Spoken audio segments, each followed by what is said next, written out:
শুরুতেই বলে রাখি, আজকের এই মাস্টার ক্লাস বা বিশ্লেষণটি মূলত সেই সব উচ্চাকাঙ্ক্ষী তরুণদের জন্য যারা জীবনে সত্যি বড় কিছু করতে চায়। সোশ্যাল মিডিয়ার এই যুগে আমরা সবাই যেন শর্টকাট খুঁজছি, তাই না? কিন্তু আজ আমরা কথা বলবো এমন এক 5 বছরের ব্লুপ্রিন্ট নিয়ে, যা সব ধরনের ডিস্ট্র্যাকশন ভেঙে আপনাকে একনিষ্ঠ শৃঙ্খলার মাধ্যমে বিশাল সাফল্যের দিকে নিয়ে যাবে। চলুন দেখে নেওয়া যাক সত্যিকারের অধ্যাবসায় কিভাবে পুরো গেমটাই চেঞ্জ করে দিতে পারে। এখন আপনাদের মনে একটা প্রশ্ন আসতে পারে, মাত্র 5 বছরে কি সত্যিই বিশাল সাফল্য অর্জন করা সম্ভব? মানে আজকাল সোশ্যাল মিডিয়া খুললেই তো রাতারাতি বড়লোক হওয়ার হাজারো শর্টকাট আর প্রলোভন চোখে পড়ে, ঠিক? কিন্তু রিয়ালিটি হলো কঠোর পরিশ্রম আর এই শর্টকাটগুলোর মধ্যে আকাশ পাতাল তফাৎ। এই বিভ্রম আর বাস্তবতার আসল পার্থক্যটা বুঝতে পারাটাই কিন্তু সফলতার একদম প্রথম ধাপ। ঠিক আছে, চলুন কথা না বাড়িয়ে মূল আলোচনায় ঢোকা যাক। আজকের এই রোডম্যাপকে আমরা 5টি সুনির্দিষ্ট ধাপে সাজিয়েছি।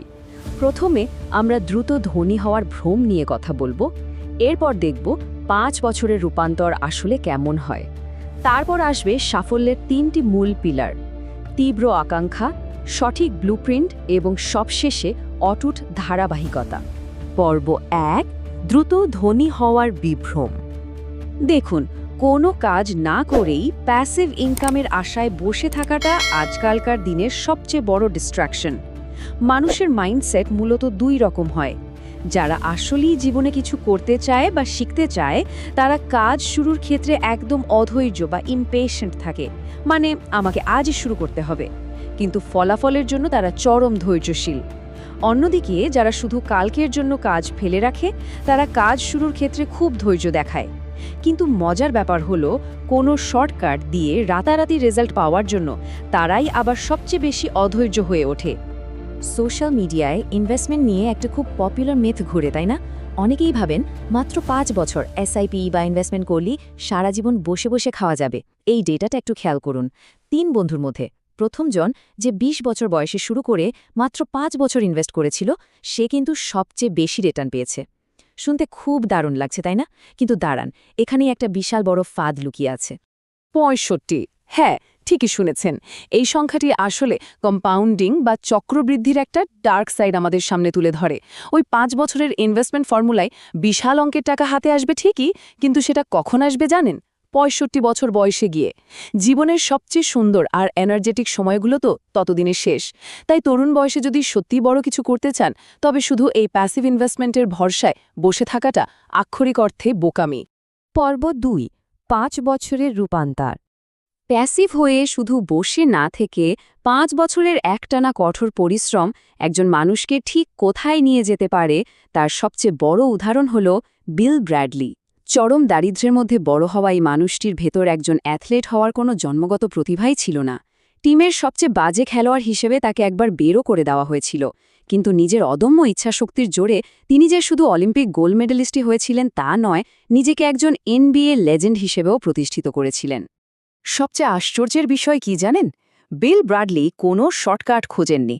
পরবর্তী 5টা বছর তিনি সাধারণ খেলোয়াড়দের চেয়ে প্রতিদিন ঠিক 3.5 ঘন্টা বেশি প্র্যাকটিস করতেন। পায়ের শক্তি বাড়াতে 10 কেজি ওজনের ওয়েট বেঁধে রাখতেন, এমনকি না দেখে ড্রিবলিং শেখার জন্য চশমার নিচে কার্ডবোর্ড লাগিয়ে রাখতেন, আর মাঠে চেয়ার দিয়ে বাধা তৈরি করে প্র্যাকটিস করতেন।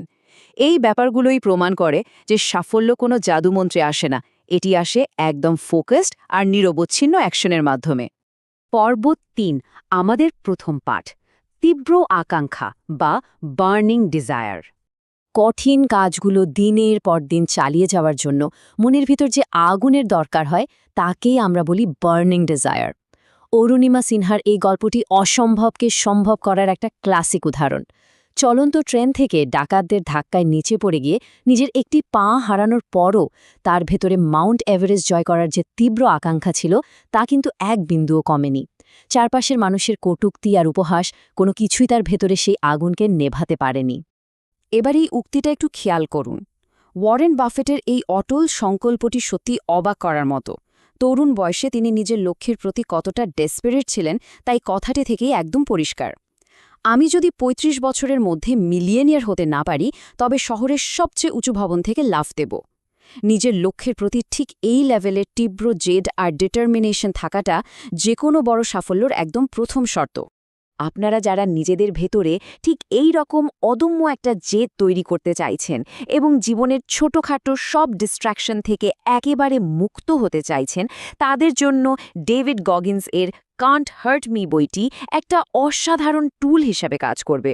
সত্যি বলছি, এই বইটি পড়ার পর তুচ্ছ কারণে সময় নষ্ট করার মতো কোনো ইচ্ছাই আর আপনাদের ভেতরে অবশিষ্ট থাকবে না। পর্ব ৪, আমাদের দ্বিতীয় পাঠ, দ্য ব্লুপ্রিন্ট। শুধু মনের ভেতর তীব্র আকাঙ্ক্ষা থাকলেই তো আর হবে না, তাই না? সেটিকে একটা প্রপার স্ট্রাকচার বা পরিকল্পনার রূপ দিতে হবে। এখানে সবচেয়ে ক্রুশাল পয়েন্টটি হল ব্রায়ান ট্রেসির বিখ্যাত ইট দ্যাট ফ্রগ মেথডের এই ধাপগুলো। প্রথমে ঠিক কী অর্জন করতে চান তা একদম ক্লিয়ারলি ডিসাইড করুন। তারপর সেটি কাগজে লিখে একটা ডেডলাইন সেট করুন।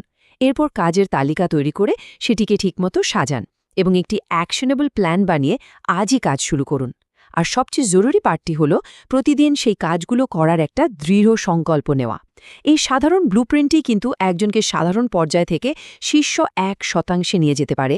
পর্ব ৫, আমাদের তৃতীয় এবং শেষ পাঠ, অটুট ধারাবাহিকতা বা আনব্রেকেবল কনসিস্টেন্সি।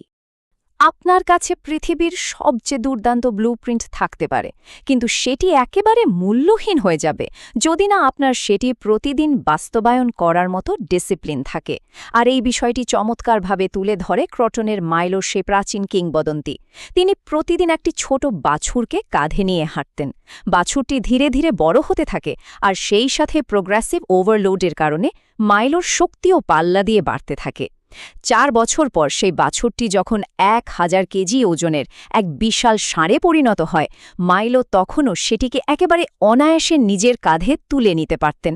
ভেবে দেখুন একবার, এটিই হল আনব্রেকেবল কনসিস্টেন্সি বা অটুট ধারাবাহিকতার জাদুকরীর শক্তি। ঠিক একই রকম ধারাবাহিকতার ম্যাজিক আমরা আমাদের দৈনন্দিন জীবনের ছোটখাটো ক্ষেত্রেও দেখতে পাই। ক্ল্যাশ রয়্যাল গেমের এই উদাহরণটাই ধরুন। প্রথম 4 বছর প্রতিদিন সামান্য সময় দিয়ে খেলার পরেও দৃশ্যমান কোনো বড় সাফল্য কিন্তু আসেনি, কিন্তু ঠিক 5ম বছরে গিয়ে সাফল্যের গ্রাফটা একেবারে এক্সপোনেনশিয়াল রেটে বেড়ে যায় এবং র্যাঙ্ক 62তে পৌঁছে যায়। এর মানে কি দাঁড়ালো? মানে হলো, বছরের পর বছর ধরে করা ছোট ছোট কাজের ফলাফলগুলো হঠাৎ করেই একসময় বিশাল আকার ধারণ করে।